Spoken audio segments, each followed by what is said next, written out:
Hi, Jenna here, and this is my boyfriend Javid. And tonight was date night, and we chose to go to a movie, and we decided to watch um, that new film called The Last House on the Left, which is a remake of a classic horror film, which back in its heyday was really violent and crazy, and was became a cult classic because it was the first of its kind. Okay, and it was a little disappointing. The film wasn't that great. It was just a run of the mill remake. I personally like horror films, and it was has nothing on Rob Zombie Halloween or the remake of Texas Chainsaw Massacre with Jessica Biel. So it's not worth seeing. But there was something that I felt was important to do a video about, and that is there were a couple of young girls through there. One of them apparently a teenage mother, and she brought her young, like 5, 6-year-old daughter to the film, and I was kind of appalled by that. At one point, the little girl is asking her mommy why the man is being so mean to the girl. When he's ripping her panties off and fixing to do her from behind. Why is this little girl seeing this? You know, I mean, apparently the mother doesn't realize that this might put her in therapy for the next 10 years. You know what I mean? And it's like this senseless violence, and it's like it's starting earlier and earlier. I know, Javid and I, when we were younger, our parents wouldn't let us see that stuff. You know what I mean? Of course, times have changed. The internet, violence is everywhere. You know what I'm saying? Like if you think about it, when we were back, during the Gulf War and all that stuff, you really didn't see a lot of pictures of what was going on. And nowadays, you see a lot of stuff, and you have access to everything because of the internet, and it's it's just insane how the the media, plays into this, and it the agendas of a few are shoved down our throats. Yeah, and the shock value, I think, is important to discuss. Where, for example, you take old horror films like Friday the 13th and other films from the late 70s, early 80s, we watch now, we laugh.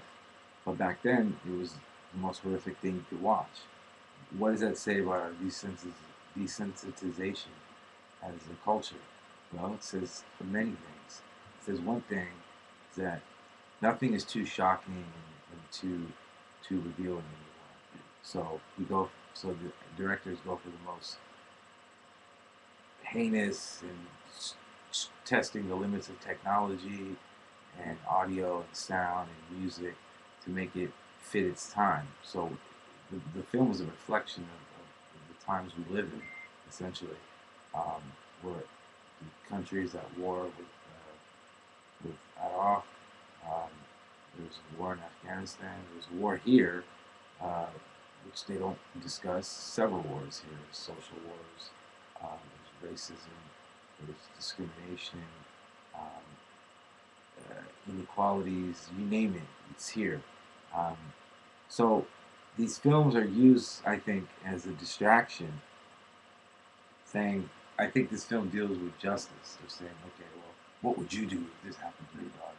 So The whole eye for an eye thing. eye for an eye, tooth for a tooth, which is really hypocritical because we live in a nation that thrives off of exploitation and the suffering of others so we can have comfortable living.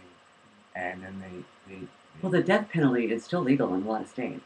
sure, sure So it is, sure it is. But death penalty, prison system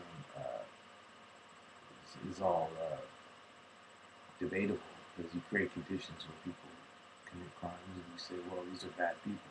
Say, yeah, well, you have to take each case as its own. How right. is this person brought up?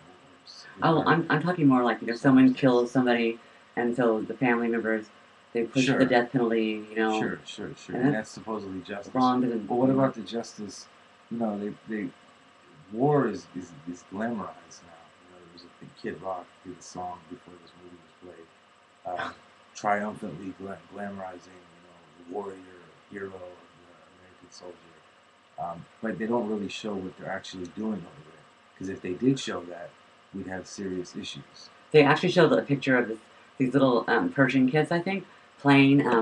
They were playing frozen. ball, and like one of their tanks almost ran the ball over, and one of the soldiers got out and he smiled at the Yeah, kids he's a and nice kicked the guy. ball. You know, He's a nice guy. he He's would there have to shot help. that little kid. He's there to help.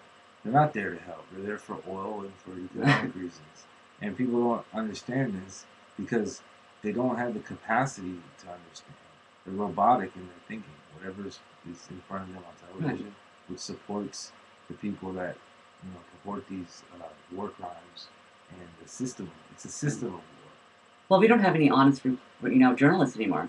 I used to think that you could turn on CNN and watch Anderson Cooper and get a real, unbiased journalistic view. That wasn't muckraking, that wasn't propaganda, that was just an honest reporting of it. And it's still not true anymore. It's just not true anywhere. Not on ABC, not on any of the stations, especially Fox News. Yeah, basically, I have no illusions as to the news and what's portrayed in the news and how things are cut and edited to prove to prove points and to pretty much support different agendas by each station, which group controls that station, which messages they control put out to the people, and it's a cycle and it continues. And until the American people as a whole wake up and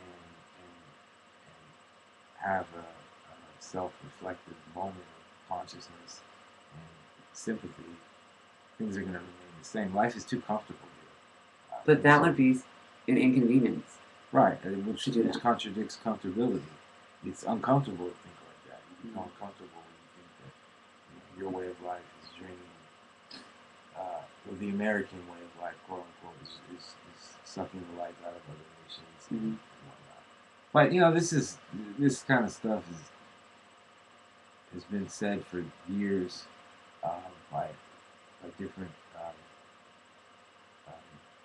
subversives, as they might like to call them. And I bet you could even see another video probably saying the exact same thing we're saying on YouTube. And personally, I'm disillusioned. I used to be into the movement and wanted to spark some kind of revolutionary change, and it's just an impossibility. So, what do you do as an individual? What do you do? Do you live your life blindly, or do you try to make a change? And if you do try to make a change, what kind of change? Is it going to work? It's too big of a band-aid. It's too big of a cut to heal. But there has to be some hope, So I think on a day-to-day basis, we have to love and those you care about, and stuff like that. But we'll see what happens.